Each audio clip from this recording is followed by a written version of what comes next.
Est-ce que tu m'entends? Eh oh, Eh oh, est-ce que tu me sens? eh Eh oh, oh, moi je suis là. Eh eh oh, oh. oh, oh, oh. On n'a jamais fait un test son comme ça. Salut à tous et bienvenue sur Hashtag. Aujourd'hui notre invité, coup de cœur pour sa voix, c'est une méditerranéenne qu'il faut suivre. Nawel Benkrayem est avec nous. Hashtag mère promise, générique, c'est parti. Uh. Yeah. Uh. Yeah. Salut Nawel, tu vas bien? Ouais, très bien, et toi? Merci d'être avec nous, ça va très bien, je suis très content que tu sois avec nous sur Hashtag. Merci. On s'est rencontrés dans une autre vie il y a très longtemps et il faut dire je suivais déjà ton actu et j'ai très très hâte de discuter avec toi de ton titre Mère Promise. Il sort là le 30 mars. Oui. L'album est en préparation. Juste avant, sur le titre, tu chantes La Mère Promise, les rêves, une voix à la dérive. Je me posais la question, est-ce que c'est plutôt un message d'espoir? Est-ce que c'est un message de colère ou est-ce que c'est un petit peu des deux à la fois? C'est quoi le message? Oui, il y a vraiment les deux. C'est-à-dire qu'au départ, le point de départ de la chanson, donc, c'est les premiers mots, locataire de ce monde avare. Donc c'est plutôt le constat d'un monde pas forcément gai, d'un monde pas forcément juste, d'une génération un peu chaotique.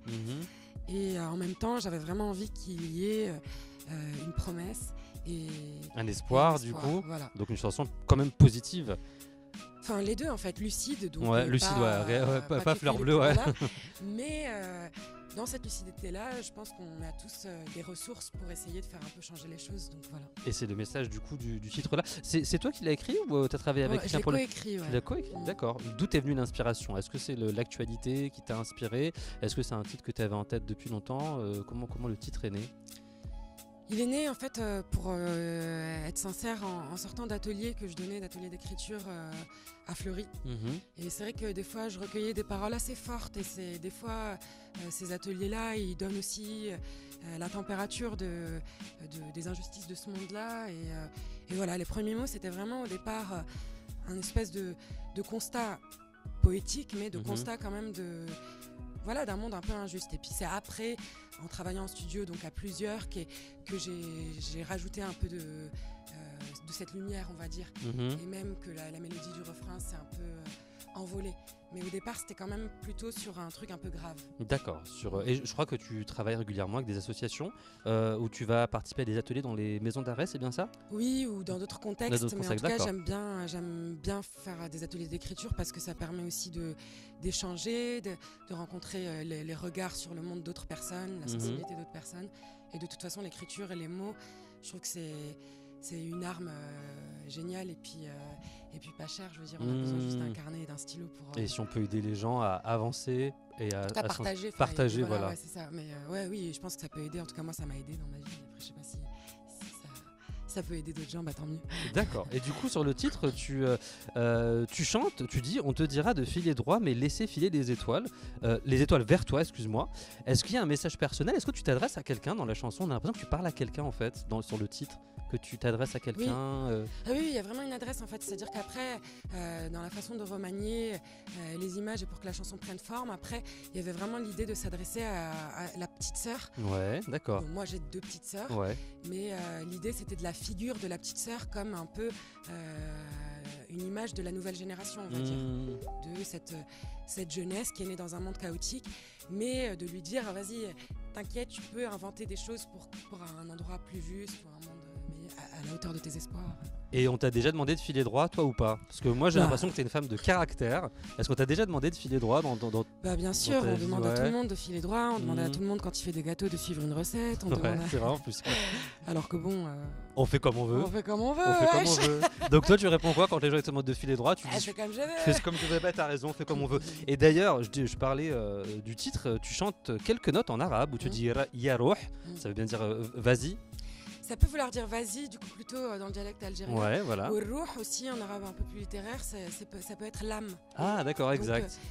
Rouh, ça peut être aussi cette voix, cette âme qu'on entend, parce que je dis yarouh, yasout, sout c'est la voix. Et donc c'est cette petite chose, c'est comme ce petit instinct qui nous guide et qui nous dit je fais ce que je veux, ou en tout cas je peux y aller même quand on nous dit non, quoi. D'accord, du coup le message passe. Est-ce qu'il y aura des textes en arabe sur ton album? Est-ce qu'il y aura de l'anglais, du français? Je sais que tu manies un peu les trois aujourd'hui. Oui, il y aura surtout du français et de l'arabe, un peu moins d'anglais. Mais en tout cas, oui, c'est mon truc de, comme un peintre qui aurait plusieurs couleurs, moi, d'aller puiser dans ces deux palettes-là. Un mix entre les deux, du coup. Tu écoutes, j'ai vu sur ta bio, de la pop, de l'électro, du hip-hop, tu es ouverte à plein d'univers différents. Est-ce que ce sont des influences qu'on va retrouver sur cet album-là ? Oui, tout à fait. C'est-à-dire que c'est pour ça que je trouve qu'il y a quelque chose d'un peu hybride, mais assumé. C'est-à-dire que voilà, j'essaye de construire un équilibre entre toutes ces sonorités-là, entre des sonorités urbaines et des sonorités plus organiques. Voilà. Et j'avais vu une interview de toi sur TV5 où tu disais que tu ne faisais pas de la world music parce que tu avais beaucoup de respect pour les gens qui le faisaient, mais c'était vraiment un terme à part. Ça veut dire quoi exactement la world music pour toi, c'est quoi du coup ? Bah déjà, je trouve qu'il y a un truc un peu fourre-tout, c'est-à-dire que dès qu'on chante pas en anglais ou en français, donc qu'on chante pas dans les langues occidentales ou de pays riches, on est dans la grande famille de la world music. Ouais, alors que des fois, on peut faire quelque chose de très pop ou très électro en arabe ou en hindou, en ce qu'on veut, tu vois. Et c'est pas parce qu'on a une origine d'un pays plus pauvre qu'on vient de la grande famille de la world music. C'est vrai. Parce que après, la musique traditionnelle, il y a justement des grands courants, des grandes traditions, du Meilouf, du Gnawa, j'en sais rien. Il y a plein de. Moi, je m'inscris pas dans la musique traditionnelle. J'ai commencé avec une guitare, c'est plus une approche de chansonnière ou de chanteuse pop ou folk, mais pas une chanteuse de Meilouf ou de. Voilà, c'est ça ce que je veux dire, quoi. D'accord. Du coup, c'est plus clair pour les gens parce que c'est vrai que world music, il y a un peu effectivement plein de choses qu'on met dedans. Oui. Mais toi, quand avec l'idée d'un truc traditionnel. Ouais, voilà, exactement. Alors que la langue arabe, c'est une langue vivante, au présent. Pourquoi traditionnel ? Et même les instruments arabes comme le oud et le gambri, on dit traditionnel. Oui, ils ont une tradition, mais ils sont présents. Ils sont actuels et modernes, quoi, voilà. Du coup aussi. Oui. D'accord. Mais du coup, c'est beaucoup plus clair pour les gens qui nous regardent. I think we can do the interview in French, in English, in Arabian too. We can speak in the three languages. نحكي بالعربي. شوية بصح أنا مغربي ماشي تونسي. معليش نفهم. معليش. Ah, c'est génial. Et c'est la première fois que je parle en arabe avec une invitée, j'adore. Mais je pense qu'à part te dire ça, je peux pas aller très très loin parce que toi, tu parles très bien l'arabe. Bon, en tout cas, je parle bien le dialecte tunisien, je comprends bien le dialecte algérien. T'étais là-bas de 3 ans jusqu'à 15-16 ans, c'est ça ? Ouais. Donc tu as eu le temps de bien apprendre. Donc sur ce titre, sur ton album, tu travailles avec un duo qu'on adore, mais on les a eu il y a pas longtemps, c'est Madame Monsieur. Oui. Gentillesse, authenticité, sympathie. Ça donne quoi de bosser avec eux ? Parce que moi j'aurais du mal à bosser avec eux parce que je me dis ils sont tellement sympas que des fois tu oublies que tu bosses, quoi. T'es un peu à la cool, quoi. Bah oui, alors en même temps on fait des métiers où c'est pas vraiment du boulot, donc au contraire c'est un faut plaisir, être connecté, faut qu'il y ait cette espèce d'esprit de simplicité pour pouvoir échanger, pour pouvoir aussi des fois être pas d'accord, mais simplement comme dans une séance de travail, dire moi je préfère ce mot, moi je préfère cette image. Et puis dans l'écriture, donc c'était surtout avec Émilie. D'accord. Et Émilie, elle a quelque chose de très doux, de très à l'écoute, et puis dans son écriture il y a une simplicité que j'aime beaucoup, et je pense que comme moi je vais chercher des fois des images un peu très, très métaphoriques, parce que j'aime bien ça, que dans la langue arabe on pense d'une manière très symbolique, très imagée. Le fait qu'elle ait une façon très sincère et très limpide d'écrire, ça faisait un truc assez intéressant entre des fois mes images à moi et sa simplicité à elle. On a tissé quelque chose. En tout cas, j'ai adoré collaborer avec eux, quoi. D'accord, du coup il y a plusieurs titres, deux titres ou trois, enfin je sais pas qu'est-ce qui restera, mais il y en a deux, c'est sûr que j'adore et qui seront là. On a travaillé sur 3 titres en tout cas. Et le troisième, je peux l'acheter pour moi, je le garde juste en kiff, tu sais, chez moi à la maison au pire. Et puis aussi, voilà, je voudrais dire que Madame Monsieur il travaille aussi avec une 3e personne à la prod qui s'appelle Medellin, et qui est un super producteur plutôt hip-hop, mais qui fait aussi plein d'autres choses. Et puis j'ai adoré aussi travailler avec lui parce qu'il a une sensibilité qui m'a beaucoup parlé aussi. Medellin qui travaille notamment avec Lilipo, qu'on avait reçu aussi récemment, c'est un super artiste. Leur chanson Merci, t'en penses quoi ? Parce que vu le texte, vu le message qui est véhiculé, on se dit limite ça aurait pu être un titre que tu aurais pu chanter toi aussi par rapport au message qui est derrière. Tu penses quoi de ce titre ? Est-ce que tu penses qu'on a des chances pour l'Eurovision ? Ah bah ouais, je leur souhaite de tout mon cœur. Après franchement c'est pas du tout un titre que j'aurais pu chanter. C'est vrai, d'accord. Je pense qu'il le porte très bien, mais justement moi ces thèmes-là, j'aime bien les aborder avec plus d'opacité. D'accord. Je pourrais pas parler de ça de aussi distance, frontalement. Du coup d'accord, ok. Plus de poésie. Peut-être parce que si le fait d'être tunisienne, on politise très vite même ma parole, je sais pas. Enfin, en tout cas, moi j'ai déjà fait un mouvement, on va dire, de migration d'un pays pauvre à un pays riche. Du coup, je pense que ces questions-là. Enfin, je sais pas, je sais que même pour participer au pré-concours de l'Eurovision, on m'avait proposé, j'ai hésité, puis finalement, j'ai pas senti, justement, parce que avec la double culture, des fois, on est vite rattrapé et piégé par des questions politiques. Et du coup, comme ces thèmes traversent beaucoup mes chansons, l'identité, l'injustice, les rapports de force entre pays riches, pays pauvres, les injustices aux frontières, les visas, tout ça, je pense que j'en ai tellement conscience que je préfère prendre la parole vraiment d'une façon poétique où chaque chanson, les gens ils peuvent attraper les images comme des images d'un rêve, enfin voilà.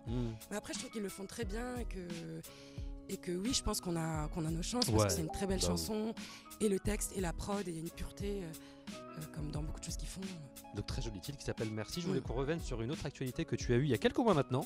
Tu as participé à l'album Méditerranéenne qui est sorti il y a quasiment un an maintenant, lancé par Julie Zenati, sur lequel il y avait plein d'artistes. Pour ceux qui ne l'ont pas encore acheté et qui ont tort évidemment parce que moi je l'ai, qu'est-ce qu'on peut leur dire sur ce projet au-delà du fait qu'il rassemble plein d'artistes, plein de générations, plein de titres variés de la Méditerranée? Qu'est-ce qu'on peut dire aux gens qui ne l'ont pas encore acheté par exemple? C'est avant tout un album de belles chansons parce qu'en fait on se rend compte qu'il y a des chansons qui ont vraiment marqué l'imaginaire d'un côté et de l'autre. Par exemple, il y a Mustapha, La Chérie Je t'aime. En Tunisie c'était une chanson de pub, donc tout le monde la connaît par cœur parce que comme toutes les pubs, du coup ça fait partie un peu de l'imaginaire collectif. Et c'est vrai qu'elle faisait partie aussi de l'imaginaire des générations d'avant. Et donc c'est surtout des chansons qui sont belles, quoi. Et si elles ont traversé autant de pays et autant de générations, c'est parce qu'elles ont quelque chose. Et c'est ça aussi le mystère d'une chanson. Après, on a tous des chansons qui nous rappellent un moment de notre vie.